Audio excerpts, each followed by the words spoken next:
the decade he's been here, he doesn't give out a lot of information on that. But guys like Robertson, how hurt is he? Guys like Ingram again. I mean, does Ingram get put on IR because of the nagging, foot and knee that's come about, and let Daniel Lasco get more touches? I mean, I don't think he's going to do it just to do it, but if the injury if the injury is severe enough, just to why risk it being worse for no reason, I can see him doing it. Those would be the names I throw out there. And maybe even, and this would kind of be a surprise, Delvin Breaux. It's very obvious he's not at 100% right now. Oh, I so at this point, 100% agree with you there. At this point, if unless you just want him on the field to try to improve, if you think it's more rust and not as much injury, which I don't, the reason he's struggling, you want him on the field to get more NFL time, just to get back to where he needs to be, let him on the field. But if not, you could see him on IR and then see Ken Crawley start getting more playing time, even if that means the Saints start doing worse on defense, just so other players get a chance to really improve. Because you can play against the practice squad all you want. You can play against your team all you want, but that's not the same as playing, against somebody else in the NFL. It's just not. Yeah, there's no way to simulate game time. Yeah, exactly. What you think, Brian? Let me just simply make it, short and sweet. I concur. I mean, you pretty much nailed every point I was going to make. All right, well, that works, I guess. Wow, hosts really do agree? You'll have to. Oh, give it a minute. Say, you got your podcast to do, but when you listen to this, as soon as we get on to Brandon Cooks, me and Brian are going to go at it. I already know. I've been knowing for days after the game. Me and him going to go at it on Brandon Cooks. Oh, I think that's an interesting enigma that's going to have to play out. It's gotten so squirrely, and I mean, you guys aren't new to this. You know that at this point in time, the biggest factor in the whole Brandon Cooks thing is the fact that we're losing. I mean, we're winning, and you're not going to hear anything like that. And what makes it even worse is when you factor in that we're losing to teams that we should be beating. Yeah. And the negativity just seems to snowball. I would like to think that the character and everything that the guy shows in just about any time that you see him, be it social media or whatever, in public, he's always presented himself as a very upstanding young man, fine Christian guy.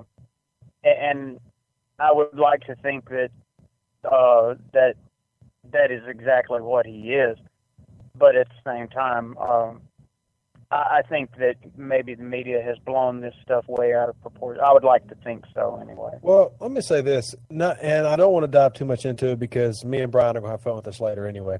But I'll say this. One thing you said I feel is 100% right, that all of us will agree on no matter what side of the, Cook's argument you're on, is the fact that because the team is losing, this is a much, much bigger deal than it would be if we were, say, 10-2 or anything like that. If this team was winning, that never would have even made the sports page. Yeah, I mean, it wasn't. I mean, and I gotta, this is be my example for it. Junior Gillette did not become an overnight, heel, as you would call in the WWE. But when we were doing extremely well, when we were the fourth-ranked defense and the fourth-ranked scoring defense, nobody really cared, didn't talk about it. As soon as the Saints started losing under Rob Ryan and Sean Payton, though, everything comes out. All the dirty laundry gets spilled, and that's what's happening here, Sure, yeah. Cooks may not have outspoken, may be crossing lines. I say we'll get into that later. But regardless, nobody would care if the Saints were the division leaders right now heading to the playoffs. They'd just be like, whatever, guy wants to win. We get it. Yeah. But because of that, everybody's simply going to be in that mindset, that frame of mind, where we're perpetually mad and upset because we're losing again. And like the team, we as fans and bloggers and podcast hosts and everything, we want to see this team win. That's what we get enjoyment out of. That's why we spend, in some of our cases, hundreds, if not thousands of dollars a year on. So, I mean, we want wins. So we're upset too. Yeah, I can completely and 100% agree with you there. Thank you guys for taking my call. I get to definitely, Sean. listen to you guys as I'm getting ready to do our show. I can catch usually the first 30 to 45 minutes of it. We're going to have to get you guys on with us sometime. Hey, I'm down. I'm still, I've sent you messages, man. I'm still waiting for you to hook up with me here in town. I know. Poor people got limited options, man. I'm not exactly swimming in money up here. I don't know what you're talking about. There's only two families with money in Monroe. From the under the dome yet. Yeah. Well, all right, thanks you guys for calling. have a great show, man. Thank you guys for having me on. Thank you. Oh, man. That was good stuff from Sean. And I want to make sure that we held off a little bit on the Cooks, partly because I got to make sure I've got some backup, and it lets you get some backup too, because everybody is – it's not like you're alone. I mean, there are plenty of people who are on your side when it comes to Brandon Cooks. We just need them to get on so we can just have a lot of fun tonight, as long as we keep it clean. That's all that matters. Keep it clean. You can say whatever you want. I don't care. Everybody's opinion matters. Just when I was warming up my punches from below the belt, you tell me to keep it clean. Thanks a lot, Rev. Well, I mean, what can I say? I can't call myself Rev and then run a dirty show. That's just I can't do it. But yeah, what I want to talk about first, though, and for anybody who's listening in now, I hope you were able to read my film study article for Von Bell that we released this morning on Canal Street Chronicles. It went over so well, in fact, that Von Bell has allowed and actually reached out to us for me to interview him. So I'm pretty excited about that. We'll have that coming out pretty soon. But we mentioned him a little bit earlier. Brian, I want to get what you think from the course of this season, from when he started the San Diego game because of the Bird benching till now, the improvement that you've seen and what you really see going forward, because his film studies and opinions on him from different coaches and scouts around the league coming into the draft were kind of mixed. Some loved him, some thought he was going to be a huge bust because he doesn't have that elite NFL size or speed. So what do you really think? My personal opinion was when the Saints drafted Von Bell, it wasn't even a jump for joy because I was like, okay, they drafted Derek Bird's replacement. It had nothing to do with Derek Bird on the negative idea of it. It had everything to do with the positive and the reasons why the Saints went so far as to make Derek Bird the highest paid free safety at the time in football. Von Bell has that kind of skill, ball hawk, smart, instinctive. He has enough closing speed. He was also able to play a lot like Kenny Vaccaro because there was some times, I believe Sean Payton said, during the draft process, he told Von Bell, send me some film of you actually playing safety, and Von Bell had to get it to him because that's how much of a nickel type of corner that he was playing in Ohio State defense. So the guy had the ability to cover, which was a huge problem for the Saints being able to cover out of the cover tight ends or cover running backs coming out of the backfield. Von Bell was able to do that. As his coach from Ohio State said, how many safeties can you find that can cover a number 2 receiver? That was one of his highest praises coming into the draft. Absolutely. And it's one of the reasons I was so extremely excited that the Saints were able to snatch him up. Because I'm like, this guy was, he was everything that you wanted in a free safety. And it was a position of need at the time, in my opinion. To me, it wasn't a luxury like most people would have imagined it to be because you had Derek Bird. Well, Derek Bird's injury history and his play on the field dictated you needed that.